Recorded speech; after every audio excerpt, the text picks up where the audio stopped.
Como vocês estão? Tudo bem? Vamos hoje dar continuidade à nossa disciplina de saúde da criança. Disciplina essa, como já venho dizendo, né, nos outros módulos, de suma importância para a assistência tanto da criança como também do recém-nascido. Bom, então hoje nós falaremos um pouquinho sobre o Programa Nacional de Atenção Integral à Saúde da Criança, tá? E falando um pouco sobre essa assistência de enfermagem dada ao recém-nascido, tá bom? Então vamos aqui, deixa eu só. Então a gente precisa entender que a saúde, ela é um direito de todos, dever do Estado. Isso é dado, né, dito desde a Constituição de 1988, né? Lembrando, né, daí da nossa história da saúde pública no Brasil. Em 1998 se dá a criação do SUS, né, do Sistema Único de Saúde. Consequentemente, a gente também precisa entender que tudo isso voltado à parte de saúde, ela está, de certa forma, né, colocada dentro da própria Constituição, né, desde o artigo 196 até o 120, no caso, né, até o 200, né, do 196 ao 200 da Constituição. Então, a Política Nacional de Atenção Integral à Saúde da Criança, né, tem por objetivo promover e proteger a saúde da criança e o aleitamento materno, mediante atenção e cuidados integrais, integrados da gestação aos 9 anos de vida, com especial atenção à primeira infância, né? Quando a gente fala da primeira infância, a gente está falando naqueles primeiros 6 meses, tá? E as populações de maior vulnerabilidade, visando reduzir a mortalidade e o ambiente facilitador à vida com condições dignas de existência e pleno desenvolvimento. Quando a gente fala sobre esse programa, é importante lembrar que tanto o programa de saúde da criança, como também o programa de saúde da mulher, são programas, digamos que, na sua dimensão, os maiores que nós temos dentro do Ministério da Saúde, né, das prerrogativas, do Ministério da Saúde. Então, tanto o Saúde da Mulher, né, dada hoje, né, pela Rede Aline, como também da saúde da criança, elas são bem amplas, né, no que se refere, né, à promoção, proteção em relação à saúde dessa população específica. Então, quais são os seus princípios? Quando a gente fala em princípio, é importante lembrar que princípio é a base de tudo. Quando a gente fala, por exemplo, sobre os princípios do SUS, a gente está falando sobre o que tem como base, né, para que o SUS ele possa funcionar. Existem princípios e existem diretrizes. Então, quando a gente fala em princípios, né, são aquilo que tem como base para fundamentar algo. Então, dentro do Programa Nacional de Atenção Integral à Saúde da Criança, nós temos alguns princípios. Primeiro, direito à vida e à saúde. Prioridade absoluta da criança. Acesso universal à saúde, né? A gente tem isso como do princípio do SUS, a nossa universalidade. Integralidade do cuidado. Então, a gente precisa de uma rede de atenção para que essa assistência ela não seja dividida, partida, ela deve ser contínua. Tá? Equidade em saúde, quando a gente fala em equidade, nós estamos falando muito da questão de proporção. Daquele indivíduo que precisa de mais, vai, nesse caso, ter mais. O que precisa de menos vai ter o suficiente. Então, a gente precisa entender que a equidade também está dentro da política, né, nacional de atenção integral à saúde da criança. Ambiente facilitador à vida.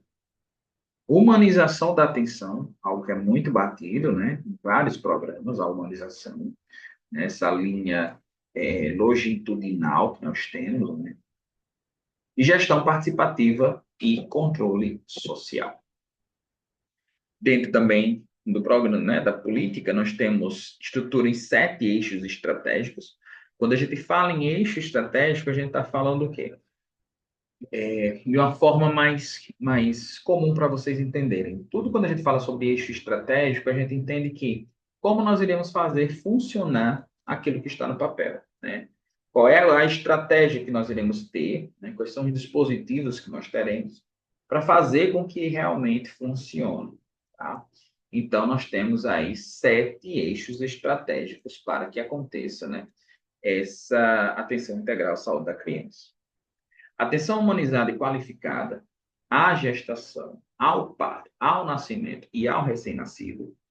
É importante que quando a gente fala sobre saúde da criança, a gente não pode olhar apenas para a criança, né? Por isso que saúde da mulher e saúde da criança, elas estão totalmente interligadas, né? A rede Aline, ela está totalmente interligada com a saúde da criança. Consiste na melhoria do acesso, cobertura, qualidade e humanização da atenção obstétrica e neonatal, integrando as ações do pré-natal e acompanhamento da criança na atenção básica, com aquelas desenvolvidas nas maternidades, conformando-se uma articulada, né, uma rede articulada de atenção. Aleitamento materno e alimentação complementar saudável, estratégia ancorada na promoção, proteção e apoio ao aleitamento materno, iniciando na gestação. Então, olhe bem, né? E o aleitamento materno, ela entra como um dos pilares em relação à saúde da criança, tá? Considerando-se as vantagens da amamentação para a criança, a mãe, a família e a sociedade, bem como a importância de estabelecimento de hábitos alimentares saudáveis, promoção e acompanhamento do crescimento e desenvolvimento integral. Nós já falamos em aulas anteriores sobre esse crescimento e desenvolvimento, né? Acho que na segunda ou terceira aula falei até que existe a diferença, né, do que é crescimento, que é desenvolvimento, que são coisas diferentes, distintas, tá? Mas, porém, correlacionadas. Consiste na vigilância e estímulo do pleno crescimento e desenvolvimento da criança, em especial do desenvolvimento da primeira infância, pela atenção básica à saúde, conforme as orientações da Caderneta de Saúde da Criança, incluindo ações de apoio às famílias para o fortalecimento de vínculos familiares, né? Nós temos aí a atenção integral à criança com agravos prevalentes na infância e doenças crônicas, que comentamos, né, em aulas anteriores também. Consiste em estratégia para o diagnóstico precoce e a qualificação do manejo de doenças prevalentes da infância e ações de prevenção de doenças crônicas e de cuidado dos diagnosticados, casos diagnosticados, com o fomento da atenção e internação domiciliar sempre que possível. Temos também a atenção integral à criança em situação de violência, prevenção de acidentes e promoção da cultura de paz. Consiste em articular um conjunto de ações e estratégias da rede de saúde para a prevenção de violências, acidentes e promoção da cultura de paz, além de organizar metodologias de apoio aos serviços especializados e processos formativos para a qualificação da atenção à criança em situação de violência de natureza sexual, física e psicológica, negligência e ou abandono, visando a implementação de linhas de cuidado na rede de atenção à saúde e na rede de proteção social no território. Sexto eixo estratégico. Atenção à saúde de crianças com deficiência em situações específicas e de vulnerabilidade. Consiste na articulação de um conjunto de estratégias intrasetoriais e intersetoriais para a inclusão dessas crianças nas redes temáticas de atenção à saúde mediante a identificação de situação de vulnerabilidade e risco de agravos e adoecimento, reconhecendo a diferença deste público para a atenção resolutiva. Você está percebendo que os eixos estratégicos eles estão trazendo toda a abordagem onde existe a criança como como principal fator, né? A nível de buscar essa integralidade, essa saúde.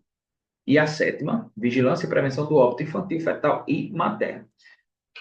Mais uma vez, né, importante lembrar que quando a gente fala sobre a criança, a gente está falando também sobre a mãe, né? Então, quando a gente fala também sobre prevenção do óbito materno, ele inclui também na saúde da criança. A gente não pode apenas falar sobre o óbito infantil, o óbito fetal. Também inclui-se o óbito materno.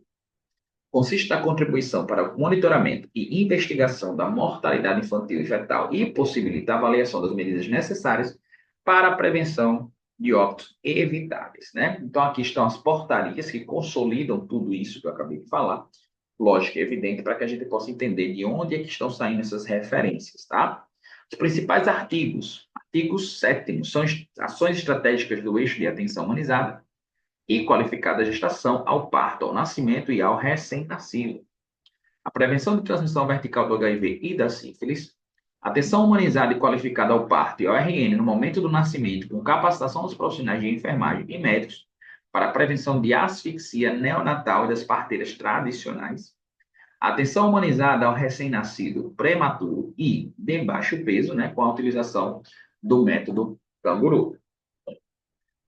Qualificação da atenção neonatal na rede de saúde materna, neonatal e infantil, com especial atenção aos recém-nascidos graves ou potencialmente graves, internados em unidade neonatal, com cuidado progressivo, entre a unidade de terapia intensiva neonatal, a unidade de cuidado intermediário neonatal, né, convencional, ao SINCO, e a unidade de cuidados intermediários neonatal Canguru, o SINCA. Dessas unidades de terapia, né, você percebe que o maior investimento está sendo feito principalmente na UCINCA, tá? É a unidade de cuidado intermediário neonatal Canguru, né?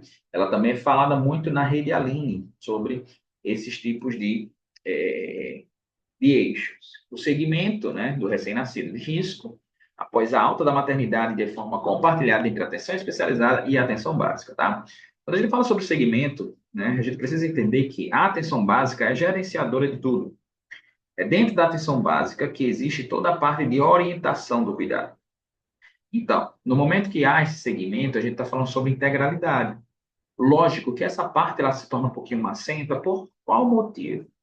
É importante que a gente tenha uma ciência um pouco ampliada sobre o Sistema Único de Saúde, sobre saúde pública. Entenda um pouco o que é a rede de atenção à saúde.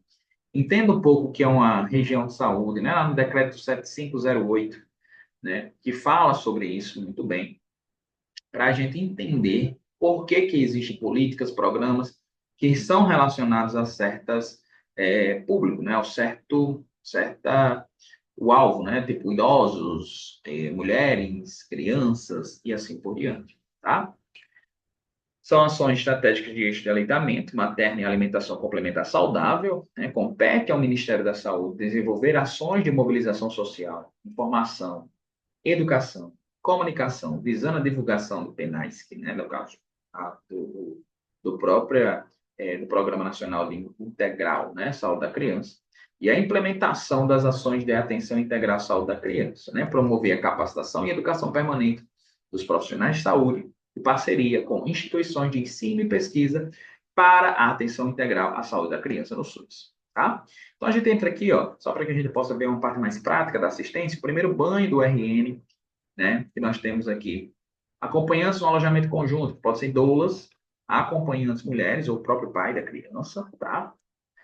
E o aleitamento materno. O aleitamento materno para crianças de 0 a 6 meses, né, ele deve ser de forma exclusiva, tá? Até os 6 meses de idade. Isso é o que preconiza o Ministério da Saúde, sobre livre demanda quando o bebê quiser, sem haver necessidade de oferecer à criança água, sucos ou chás. Geralmente, quando a gente está falando sobre aleitamento materno, existe muito, né? Essa questão de, porque a criança está chorando porque deve estar com sede. Aí, muitas vezes, existe aí uma situação em que a mãe, ela oferece, né, às vezes, uma chuquinha de água para a criança, né? Já é visto que essa questão, ela não deve acontecer porque não há necessidade. A partir do momento que a criança, ela toma água, o estômago dela, por ser pequeno, ela acaba, né, tendo ali um compartimento onde deveria ter, né, um líquido mais nutritivo, né? E o leite, ele hidrata, né? O leite, ele não vai deixar ele fazer, por exemplo, uma desidratação. Então, já há um suporte total relacionado ao aleitamento materno. Então, muitas vezes, a mãe, ela acaba querendo dar água de suco, então acaba fazendo com que haja ali uma, um, uma, um complemento de forma desnecessária, tá? Vale salientar que se a mãe ela tem um aleitamento materno exclusivo, mas ela tem, né, durante uma situação ofertar remédios para a criança, mesmo assim, é aleitamento materno exclusivo, tá? Ela só não se torna aleitamento materno exclusivo quando, de fato, a criança ela faz uso de outros líquidos, água, sucos ou chás, tá bom? Existem evidências de que não há vantagem em se iniciar os alimentos complementares antes dos 6 meses, né? Salvo em alguns casos individuais, o que pode, inclusive, trazer prejuízo à saúde da criança, tá? Nesse caso, a importância, além da nutrição, a primeira vacina natural é o próprio colostrum, tá? Rico em anticorpos, a imunoglobulina, vitamina A, geralmente dura em torno de 3 a 5 dias, sendo substituído pelo leite maduro após esse período. Colostro tem composição semelhante ao do líquido amniótico, né? O amadurecimento do sistema digestivo e imunológico, tá? E o leite maduro, ele é composto por proteínas, gorduras, carboidratos e outros nutrientes. É importante lembrar que não existe leite fraco. Às vezes a gente chega, por exemplo, na unidade básica de saúde e a mãe ela relata que o leite dela é muito ralo e que deveria ser um pouco mais forte, porque a gente tem muita referência daquele leite integral, né? Enfim. E quando a gente percebe, né, a mãe ela se questiona sobre a aparência e a cor do leite, né, dela. E que de fato é um leite um pouquinho mais aquoso, um leite um pouco mais transparente. Então as mães às vezes ela relata que o leite dela está fraco, mas não existe leite fraco. Bom, esses leites, eles têm sim uma composição por proteínas, gorduras, carboidratos, que é tudo que a criança, que o bebê, ele precisa até os seus 6 meses de vida. A técnica de amamentação, as sucções são lentas e profundas, né? O bebê suga, dá uma pausa e suga novamente. A mãe pode ouvir o bebê deglutindo, a cabeça e o corpo do bebê estão alinhados, a mãe está sentada de forma confortável e relaxada, né? Não é necessário limpar os mamilos antes das mamadas. Banho diário e uso de sutiã limpo são suficientes, tá? Técnica da amamentação, caso se observe alguma das situações relacionadas a seguir, faça a necessária reavaliação da técnica, tá? Como assim? O que é que pode estar tendo uma pega errada? O bebê apresenta as bochechas encovadas durante a sucção, realiza ruídos audíveis da língua. A mãe apresenta dor durante a amamentação. Então, a amamentação causa dores, né? Primeiros 15 dias de produção, pode haver infecção da mama, né? O leite pedrado, que é chamado. Então, quais são os benefícios para o bebê? Diversos, tá? Diminuição da morbidade, obesidade, infecções como meningite bacteriana, desnutrição, desidratação por diarreia, infecção no trato respiratório, otite, né, que é essa inflamação do ouvido médio, infecção do trato urinário, sepse de início tardio em recém-nascidos pré-termo. Redução de hospitalizações. O aleitamento materno reduz o risco de hospitalização por vírus, efeito positivo no desenvolvimento intelectual, melhor desenvolvimento da cavidade bucal, redução de alergias, tá? Quais os benefícios para a mãe? Involução uterina, redução na hemorragia uterina pós-parto, né, por conta da própria liberação da ocitocina, certo? Perda mais rápida do peso acumulado na gestação, maior interação de mãe e bebê, benefício relativo aos aspectos econômicos, diminuição do risco de câncer de mama e ovário, tá? As impossibilidades de amamentar, a gente tem algumas impossibilidades. Quais são elas, tá? Casos de mãe infectadas pelo HIV, ou também, pode anotar aí, HTLV 1 e 2, certo? Também possibilitam dela fazer essa amamentação. Uso de medicamentos incompatíveis com a amamentação. Criança portadora de galactosemia, ou seja, quando ela tem, assim, uma certa intolerância ao leite materno, tá? Para crianças que não amamentadas, deve-se oferecer água nos intervalos entre as refeições de leite. Então, ó, o que seria essa galactosemia, né? O excesso de galactose. Hepatomegalia, aumento do fígado, né? Quais são os problemas que podem acontecer? Falhas renais, catarata, danos cerebrais, galactosúria, tá? Deficiência de aprendizagem, falhas nos ovários. Conjunto de doenças raras genéticas dentro do grupo de erros inatos do metabolismo que causam deficiência no processamento de galactose. Isso, de fato, é a galactosemia. Como o organismo não é capaz de consumir a galactose para produzir energia, ela se acumula no sangue e pode prejudicar o funcionamento de vários órgãos, tá? É por esse motivo que esse excesso de galactose ele acaba fazendo, né, esse prejuízo para a criança. Então, nesse caso, ela não pode, no caso a mãe, ela não pode amamentar, tá? Alimentação para criança de 6 a 2 anos. A introdução dos novos alimentos deve ser lenta e gradual, respeitando a aceitação da criança, né? Então, a gente tem aí, começa-se a introduzir a partir dos 6 anos essa alimentação complementar, tá? A partir de 6 meses de idade do bebê, alguns alimentos de família já podem ser oferecidos à criança: arroz, feijão, carne cozida, legumes, se estiverem amassados ou desfiados e desde que não tenham sido preparados com excesso de temperos, ou seja, muito condimentado. Bom? Pois bem, vocês perceberam que essa parte, né, a gente fala um pouco sobre o Programa Nacional, né, de Atenção Integral à Saúde da Criança e, consequentemente, né, alguns manejos relacionados à parte do aleitamento materno, que é muito importante. E você percebeu que dentro do aleitamento, né, dentro do próprio programa, existe muito fato do aleitamento materno, né? Saber ali, basicamente, esse aleitamento materno, muitas vezes tirar dúvidas, tanto em relação à pega, sucção, que são as dúvidas maiores que as mães elas acabam tendo relacionado a esse início, né, de 0 a 6 meses e, consequentemente, de 6 meses a 2 anos, essa introdução de uma alimentação mais complementar. Tranquilo? Bons estudos, fiquem com Deus e até a próxima.